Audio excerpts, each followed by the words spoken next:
셋째 날 아침에 우레와 번개와 빽빽한 구름이 산 위에 있고 나팔 소리가 매우 크게 들리니 진중에 있는 모든 백성이 다 떨더라.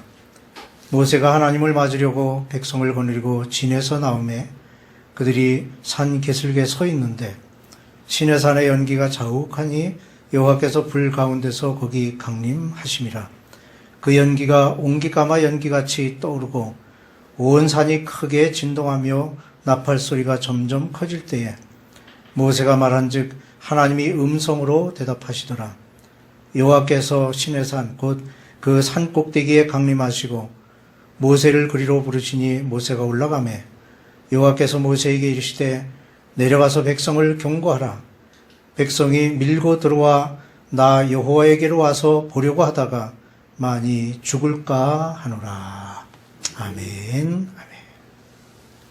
르비딤을 떠나 시내 광야에 도착한 이스라엘에게 하나님은 율법을 부여받기 위한 준비를 시키십니다. 하나님의 강림은 즉시 이루어진 것이 아니었습니다.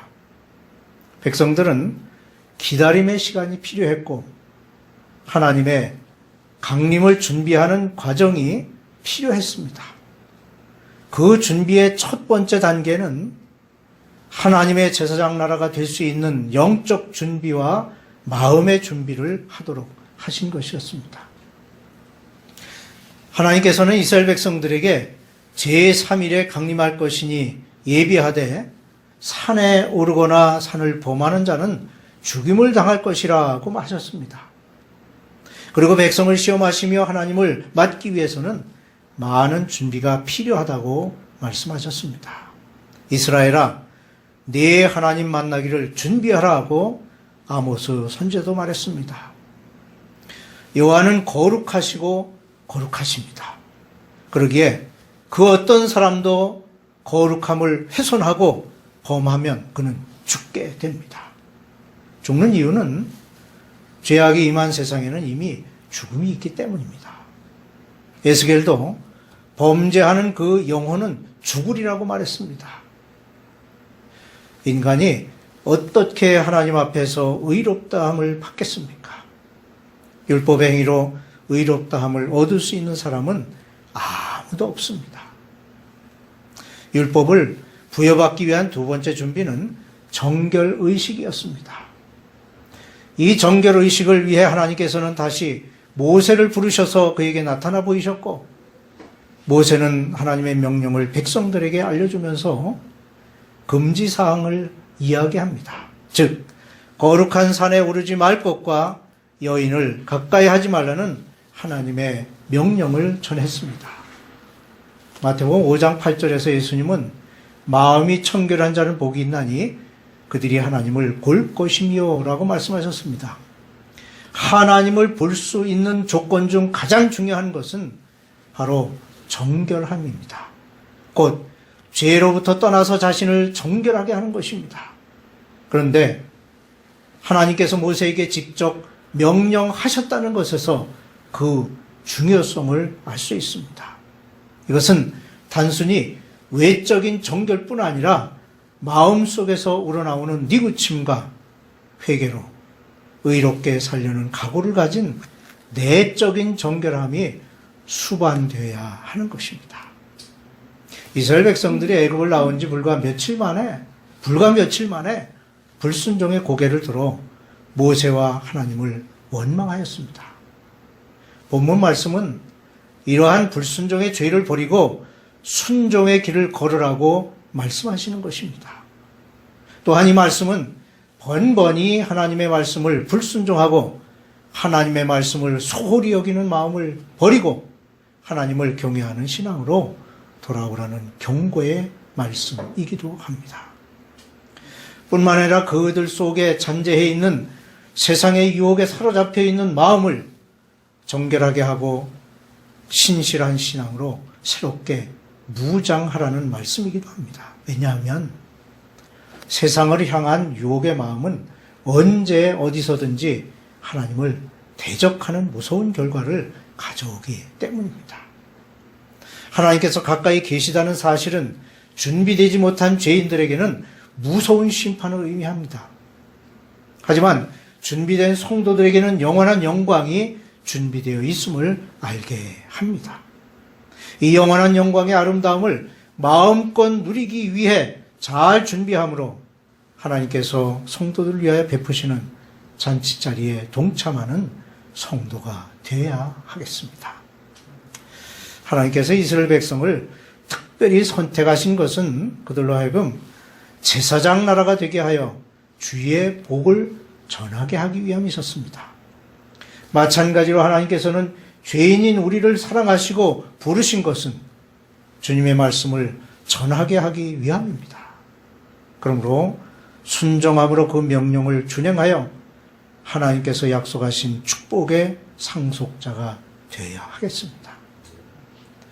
하나님께서 이제 율법을 부여받기 위한 마지막 준비를 분부하시는데 그것은 하나님께서 강림하시는 거룩한 산에 경계를 정하시고 백성들의 접근을 금지하신 것입니다.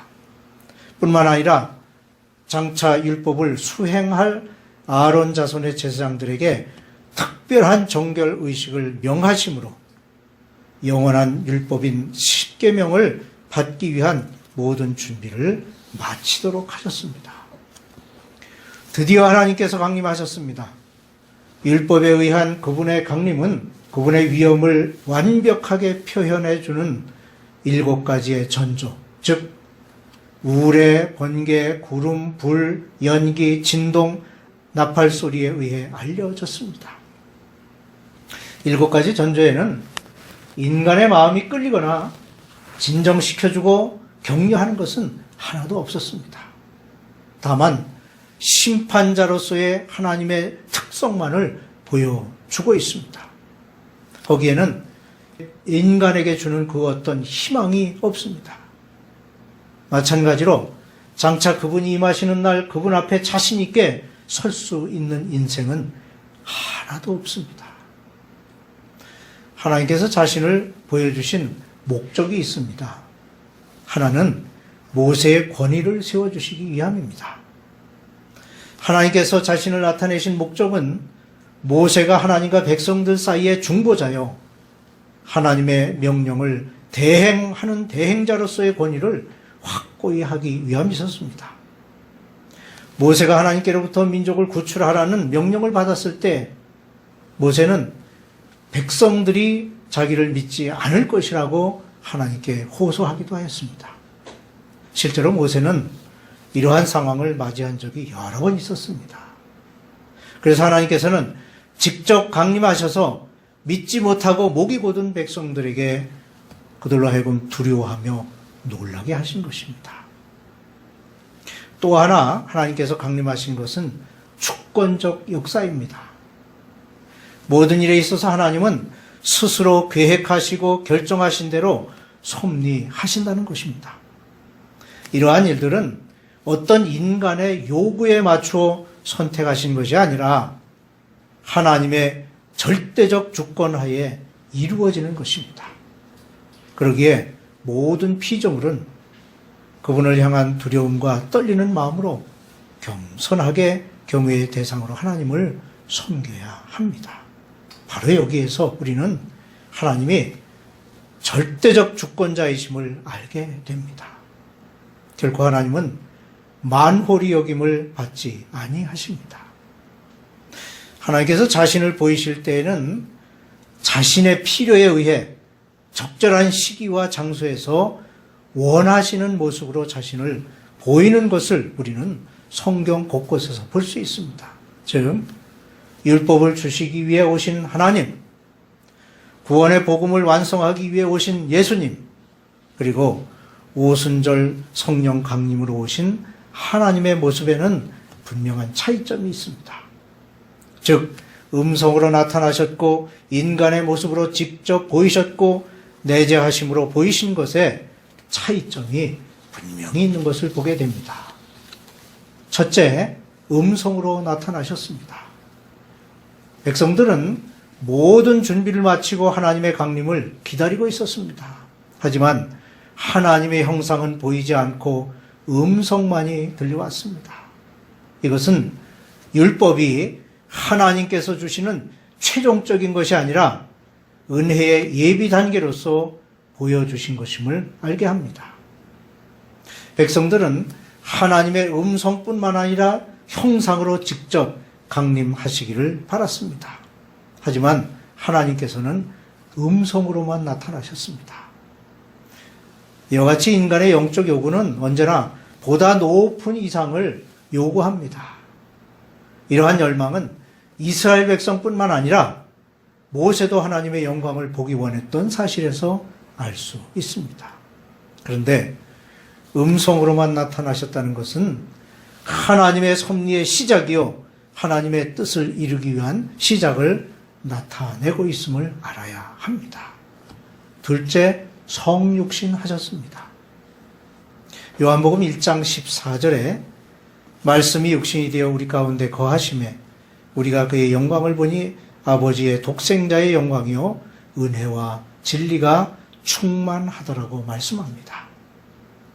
모세를 비롯한 모든 백성들은 음성으로 나타난 하나님의 형상을 보기 원했습니다. 하지만 하나님의 주권적 계시는 그로부터 수천 년의 세월이 지나 독생자 예수 그리스도를 통하여 이 땅에 나타내 보이셨습니다. 이 땅에 예수님의 오심은 음성으로 주어진 불완전했던 율법에 대한 완성의 복음, 바로 그것이었습니다. 이것은 그리스도께서 공생의 시작의 첫 말씀인 회개하고 복음을 믿으라는 말씀으로 밝히 알 수 있습니다. 예수님께서는 또 내가 율법이나 선지자를 폐하러 온 줄로 생각하지 말라. 폐하러 온 것이 아니요 완전하게 하려 함이라고 말씀하시므로 자신이 세상에 오심으로 불완전한 율법이 완성되었음을 증거하셨습니다. 셋째, 성령으로 임하셨습니다. 율법은 복음으로 완성되고 완성된 복음은 이제 각 사람의 심령에 성령께서 내재하심으로 활동하여 땅끝까지 이르러 복음을 전하는 하나님의 뜻을 이루고 있습니다. 예수님께서는 율법의 완성자로 세상에 오셨습니다. 그리고 만민을 구원하시기 위하여 십자가의 고난과 죽음, 부활과 승천의 과정 속에서 중보자의 직능이 보혜사 성령의 역할로 이어졌습니다. 그래서 복음을 믿는 모든 사람들의 심령 속에 내재하신 성령의 역사로 하나님의 뜻을 이루어가고 있는 것입니다. 그러므로 우리는 하나님의 말씀을 통해 자신을 계시하신 하나님을 알고 복음을 전함으로 구원을 얻게 하고 성령의 도우심으로 하나님의 뜻을 세상에서 이루어가는 성도가 되시기를 주님의 이름으로 축원합니다.